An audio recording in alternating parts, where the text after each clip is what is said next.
Chers amis, bien le bonjour. Dans cette vidéo, on va se fixer des objectifs. Je vais vous expliquer ce qu'est pour moi un bon objectif financier, pourquoi c'est important de se fixer des objectifs en cette matière comme dans toutes les autres matières.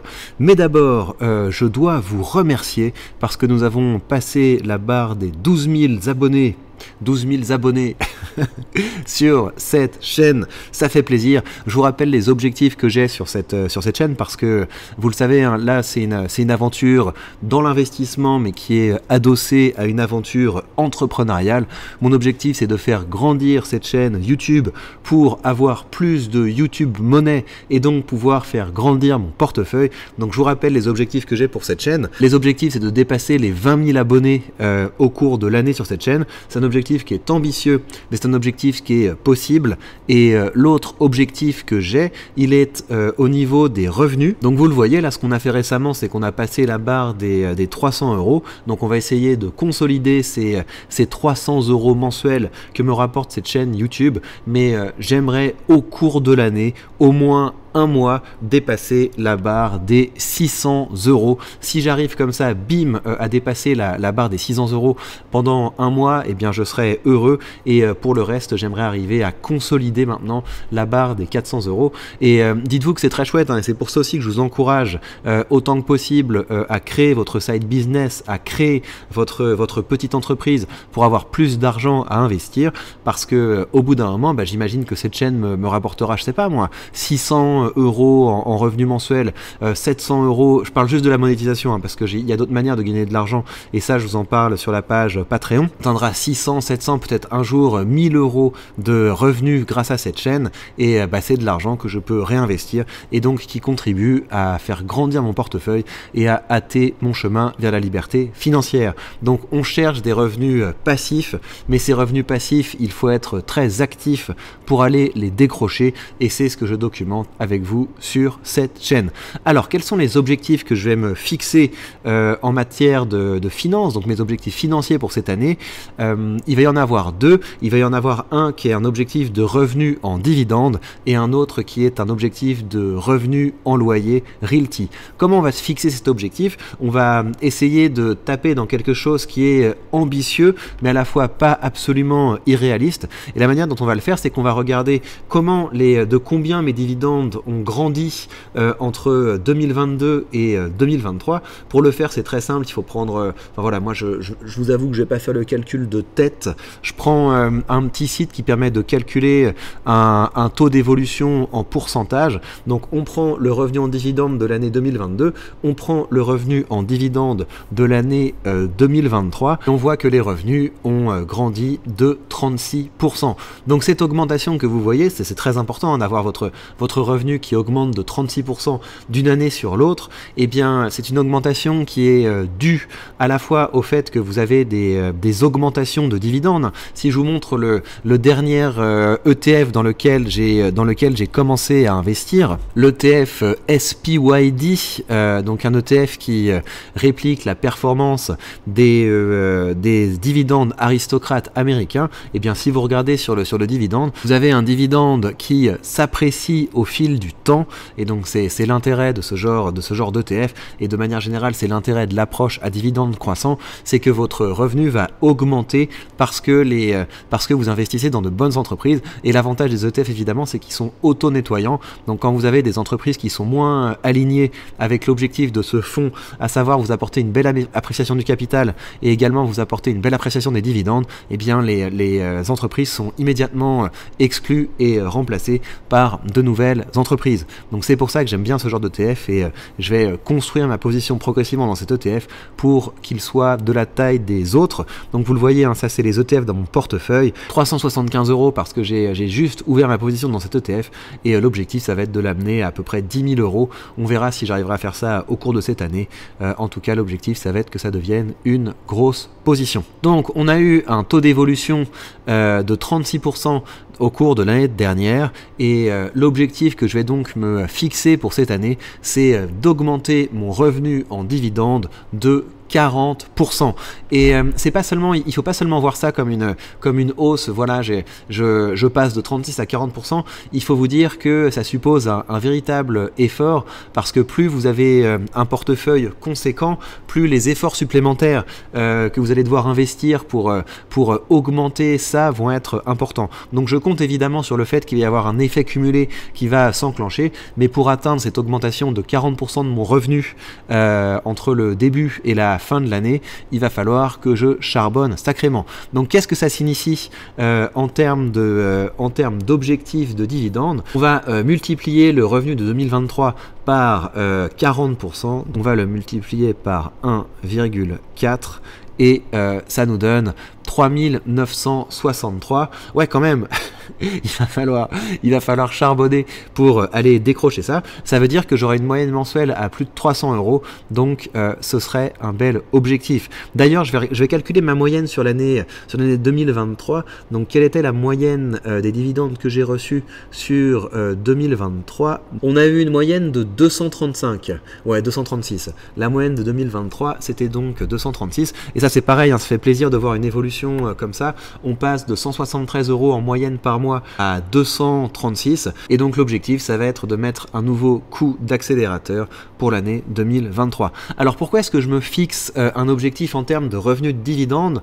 Parce que les objectifs en termes de performance, c'est pratiquement impossible en fait de les tenir sur une année, parce que quand vous voyez que le SP500 peut prendre plus 20 en une année, ou alors il peut prendre moins 10 en une année, c'est très difficile en fait de vous fixer un objectif de performance à court terme. À long terme, vous pouvez vous fixer un objectif de... voilà, si vous collez à peu près au SP500, ça veut dire que vous vous fixez un objectif de performance annuelle en moyenne de 7, 8, 9, 10%, mais à part ça, ça va être très compliqué de vous fixer comme ça un objectif de performance de votre portefeuille, et c'est pour ça que je préfère me fixer des objectifs en termes de dividendes, parce que le rendement de votre portefeuille dépend en fait de deux choses. Ça dépend de votre allocation. Est-ce que vous allez plutôt chercher des choses qui distribuent bien, ou est-ce que vous allez plutôt être orienté croissance? Et l'autre facteur, ça va être combien est-ce que vous êtes capable d'investir. Et vu que j'ai un impact là-dessus, sur mes choix d'allocation et sur le montant que je suis capable d'investir, enfin c'est pas vraiment un choix, mais en tout cas je peux faire des efforts en termes d'entrepreneuriat pour avoir plus d'argent à investir. Et donc c'est pour ça que se fixer un objectif de rendement, un objectif de revenu, c'est quelque chose qui est assez réaliste. On passe au deuxième objectif que je vais avoir pour cette année. Donc ça concerne Realty. Donc vous le voyez, ça y est, j'ai passé avec la dernière vente les 102 € mensuels, parce que vous le savez, hein, moi quand je fais la promo de Realty, quand je vous dis que c'est quand je vous dis que vous pouvez passer par mon lien affilié pour commencer avec Realty, etc.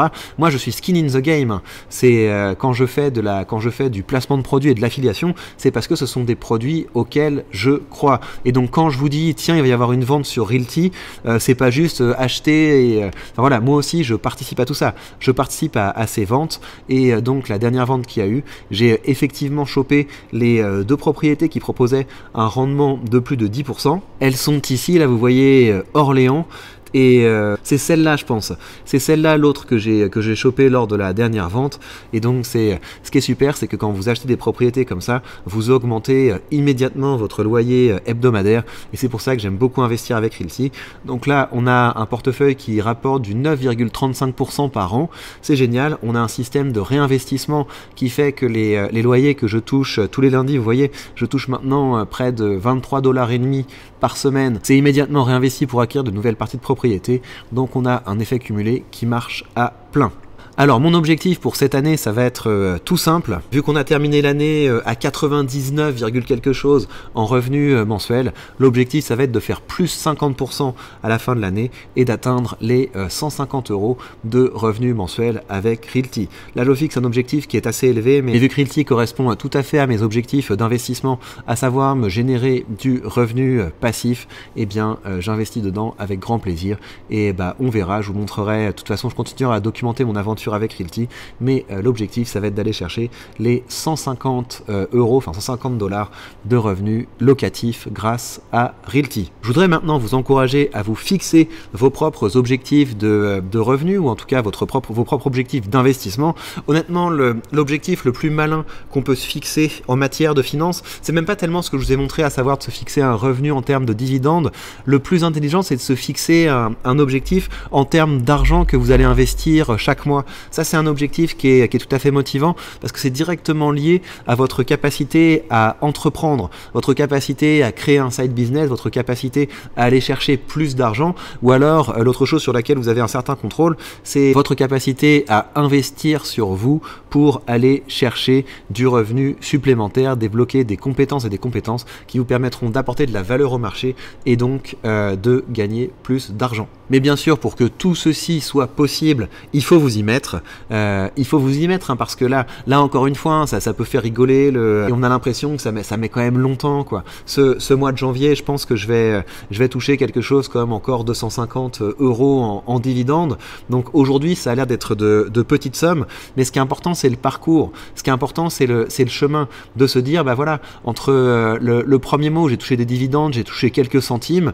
Ensuite, bah j'ai touché 14, 25, 30 €, 36 €. J'ai mis longtemps avant de passer la barre des 100 €. Voilà, j'ai mis près d'1 an à investir avant de toucher la barre des 100 € de revenus de son portefeuille. Et c'est que dalle, 100 €. Voilà, on peut se dire avec 100 € on a des clopinettes. Mais le point, c'est d'une part que c'est de l'argent pour lequel je n'ai pas à travailler. Je n'ai pas à travailler pour avoir ce revenu supplémentaire. Et puis l'autre point, c'est que on a un revenu croissant. Là, vous l'avez vu, en 2023, ma moyenne de revenus, c'était 236. Encore une fois, 236 € qui arrivent, c'est pas énorme, mais c'est de l'argent pour lequel je n'ai pas à travailler. Et dans 2 ans, 3 ans, 5 ans, 10 ans, vous verrez la puissance de cette stratégie qui consiste à investir dans des entreprises de qualité et dans des ETF qui nous distribuent un flux de revenus continu. C'est pour ça que je documente tout ça pour vous. C'est pour que vous ayez des points de repère, mais aussi que vous ayez de la motivation,